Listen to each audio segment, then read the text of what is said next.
Good afternoon, nerds! Hey guys, how you doing today? So, filming in the car again. Yes, I know. Perhaps this gimmick is getting old. Oh well. We're gonna keep using it because it saves me time and I enjoy the... well, you know. So, interesting week. Eric, we've already discussed your video, although anyone else who watches this may not have been privy to it. Eric apologized for not uploading a video on Monday. He had a very busy weekend with Richard, and then his mother came up, and we did end up hanging out on Sunday, which was very enjoyable. It helped me regain some sanity from this past weekend at work. Was just...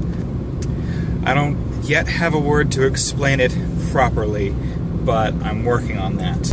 Eric missed his video update on Monday, and we completely understand that. We understand he was very busy, and that the visit from his mother caught him off guard. To make up for this, I have given him the challenge of developing, I believe it was 5 Vine-style videos. So he will make 5 short videos, 7 to 20 seconds long. I gave him an extended period, which will allow him hopefully some more creativity. He was saying that his throat wasn't feeling well and he had lost his voice, and so 2 out of the 5 are allowed to be in the form of a silent movie. So that might be fun for us. To respond to Robert about the project and the theme of the month, I just have one thing to say. I didn't do my math wrong. My intent was for my video, despite not being the first one of the month, to introduce the project. But that's okay. We'll go with yours. So Robert, you want to know what kind of science fiction technology I want to exist in the world, but doesn't. And quite simply, I would actually go with Portal. So we see in a lot of different science fiction movies and books and all sorts of media, comic books, whatever, the idea of portals. We all know, wormhole, Einstein, Rosenberg Bridge, whatever, and I'm probably pronouncing that wrong and everyone's going to get pissed off at me, but oh well, that's how I said it. Curvatures of space-time, warp drives, whatever it is that you're using to make the portal. And yes, warp drive's not really a portal, but anyway. Basically what I want is a really easy and energy cost-efficient way to move from A to B, and so I'm picking the term portal for that.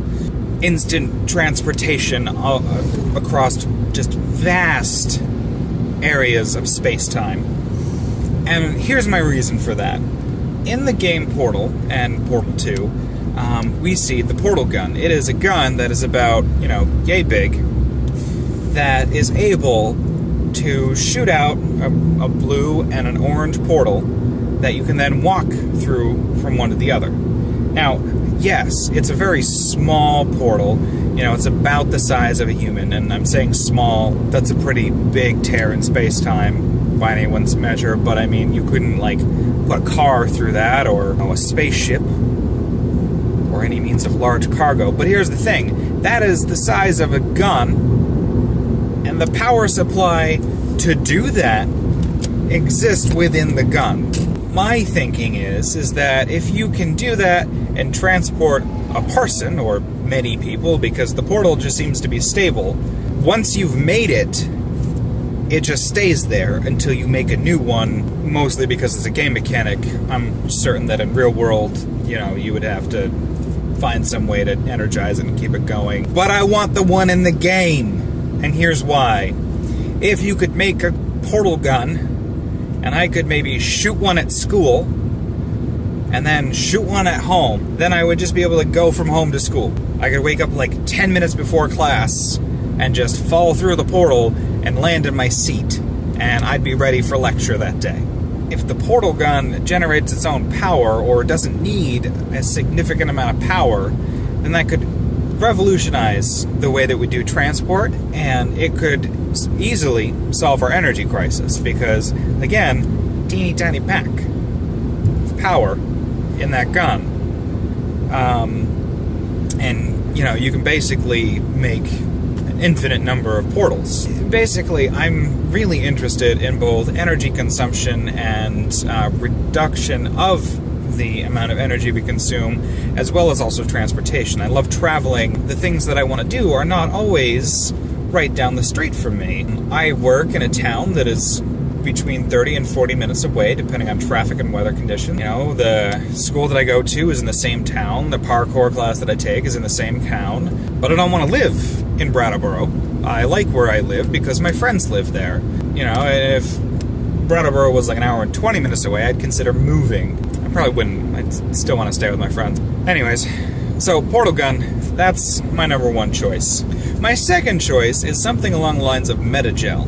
So if you've played Mass Effect 1 through 3, any of them, you'll know that the way that you heal yourself, that's not a bunny, that's me air quoting, but my other hand is on the steering wheel. The way that you heal yourself is through this substance called Metagel. And in the game, it's just this little pack thing, but if you read in the game, they describe it, and it's sort of this stuff that you can kind of either spray on or inject into the body, and it closes wounds and then immediately starts the healing process there. And it can keep you going. Basically, you being a soldier, it can keep you going in the battlefield. And you can pretty much use it for any type of bodily wound. Although I'm assuming that if you lose a limb, tough luck, because it doesn't say anything about like regeneration or something like that. But it'll stop bleeding, it'll heal fire burns, gunshot wounds, anything like that. It'll heal and you're good to go. So, Metagel. Now here's the really wicked cool thing. Last year or the year before, when Mass Effect 3 came out, I played through it, enjoyed it. You can say what you want about the end. But it was, I want to say January last year, reading the article, and there is something that is coming out very similar to Metagel, and I've actually seen a couple of videos of it. I will try and find them again for you. And what it is it is an injectable type substance. And if you are having massive trauma, say I've cut my jugular here, and I'm bleeding out, you can take this stuff and sort of jam the nozzle in there and fire it, and it will kind of seal it up. Think that spray foam insulation, or like caulking for windows or something, but fast acting, and you shove it in there and you foam it up, and it'll seal up, and you'll stop bleeding. It'll basically, it's like cauterizing the wound or plugging it up, and it's made out of this biomaterial that over time your body will just absorb as it heals. So you've stopped the bleeding. It's gonna combine with your body so that there's no like nasty cleanup later. The surgeon might have to go in and reattach some things. Basically like liquid skin type idea. So it's like instant heal. So that's something that I think is pretty amazing. It's not out on the market yet, it's way away from testing, but they've shown that it can work, and I would love to see it, and I would love to see the advances they make with it, because it has so many different applications. Now, there's another guy, another doctor out there, and I'm gonna try and see if I can find some information on this, that I saw a couple years ago, and what he was making is literally spray-on skin. So his specialty is wound care for burn victims. And the way they treat that now, it's very long, it takes a very long time to heal. It's not always 100% because your skin, your epidermis, is meant to keep stuff out of your body. And when you have burns, you've burned away a lot of that flesh. It's thin, it's damaged, it's very easy for pathogens to get through, and so you get infections very easily. And that's actually, other than dehydration and mass trauma, that's usually what kills someone who's had a serious burn over a significant portion of their body. And so what they do is they tend to take a skin graft and grow out a large piece of skin and then attach it to the body, and hopefully it takes, and then that helps protect it and regrow that skin layer. What he's done is he has found a way to take that skin graft, grow it rapidly, but keep it in sort of a liquidy form, and he's developed a special type of airbrush paint can type thing. It's this big pneumatic gun type thing that you hold in your hand, and you can literally spray it on the person So you've taken their skin graft, so it is still their skin, and you spray it on them, and it apparently heals at a significantly higher rate. The last time I checked, it was still on trials in Boston. They have a huge burn center there. I would love to do some research on this and do some real look into it. One of the things that I'm interested in is trauma nursing. I'm not sure I'd want to do burn nurse. That is some real heavy stuff. I would love to see what they do with that. So the combination of the two of those, a spray on and an injectable foam healing thing, that's both of those kind of get my attention when it comes to sci-fi type stuff. So those are two of my science fiction stuff. Science fiction technologies that I want to see. And perhaps over the course of the month I will come up with more for you, and that'll be an ongoing theme for us. So in response to your video, I've watched it once or twice, can't think exactly all the details. To answer your question, the word you're looking for is species, not race. Race is typically a subdivide of a species, but you wanted to increase diversity, ensure human survival. So on that note, I actually have a couple of points. That is great. I like the idea of intergalactic space travel. I would love to travel off this planet. Admittedly, that would be both amazing and terrifying at the same time. I'm not sure that I would be the perfect candidate for that, but if someone out there was like, hey, we're gonna go on a trip to Jupiter, do you want to go? I'd be like, well, yeah, I do. And then, we'd probably get to the point and I'd be like,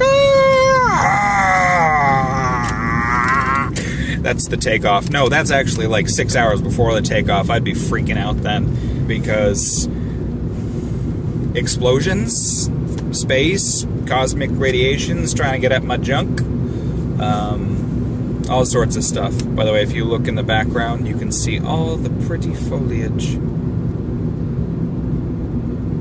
I like that idea, and I think that is something important that we need to think about in case there is some sort of impending doom that could potentially devastate our planet. We do have the timeline of when our sun is going to explode, and off the top of my head, I think it's something like 4 billion years. You can let me know about that. And hopefully, by then, we'd have gotten along well enough to build a spaceship that's capable of that. Also, technology, come on, 4 billion years.